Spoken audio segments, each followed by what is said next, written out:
者或者一啲基石投資者，其實佢哋嗰個參與度有冇啲咩變化咧？喺你嘅觀察嚟講，我哋以前做好多 IPO 咧，過去咁多年基石投資者其實都係中資嘅基金、中資嘅企業，有時會係上市企業嘅上游或者下游嘅大企業都有㗎嘛。咁但係而家好明顯，你會見到有啲係歐洲嘅基金入局，就係港股 IPO 佢哋參與做機構投資者啦。咁因為機構投資者一般係會攞多啲股份㗎嘛，多啲股票同埋係有禁售期啦。咁另外咧就都見到有中東嘅基金即係做基石投資者，唔係全部咯，但係我會覺得佢哋好似偏好係嗰啲高科技嘅公司。而家都好多 IPO 上市啦，但係都好似好多嘢抽咁樣，但係有好多投資者反映其實都好難抽到喎。咁其實可唔可以都講少少，就係會唔會喺個機制上面，即係可能同大家唔係好了解，其實抽 IPO 個機制係有啲咩改變或者係點樣情況？以往嗰個上市條例咧就會規定有個回撥機制，即係話如果你超購到100倍以上，即係好多人中意咧，咁就會將嗰個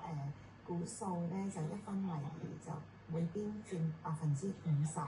咁喺咁嘅情形下咧，相對嚟講咧，公開發售散戶方面咧，點都會有一半啦。咁但係自從上市條例改革之後咧，舊年開始咧，公開發售呢一部分咧，咁好多時係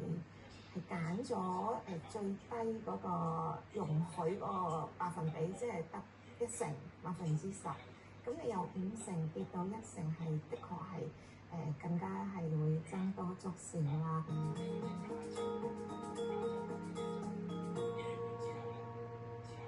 舊年港交所推出多項優化新股上市嘅措施，包括科企專線、保密遞表同埋加速審批等，令到新股數量大幅飆升。嚟到今年，多間會計師行亦都一致睇好市況，普遍估計會有至少150間企業能夠成功上市，數量較舊年要多6%。係，但係亦都有啲聲音就係話你啲量係好高，但係佢哋就會擔心會唔會影響到個質咧，即係嗰啲 IPO 嘅質。其實你會點樣睇即係量同質呢樣嘢？其實係咪唔係話個量就大咗，個質就會變差啊嘛？睇呢件事，我會覺得審慎樂觀啦。都相信係有關方面都好努力去維持個質量，但係好多時你知道我哋講係講咗出嚟，咁但係做你要好靠做嘅人去點樣做，即係唔係監管個質素，而係去管理審批嗰個工作點樣落地，或者係點樣執行。我覺得係執行嘅問題咯。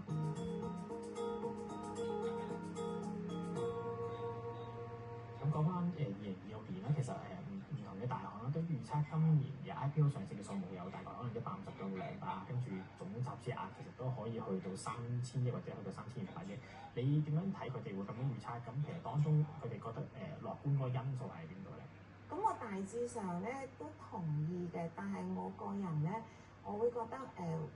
會有少少客觀嘅因素。未必一定就去到，亦都未必一定就去唔到，因為我會覺得好關鍵咧，就係息口啦，係好睇個息口咯。如果美國嘅息口咧進入一個減息週期，又或者係好似預期咁開始減息，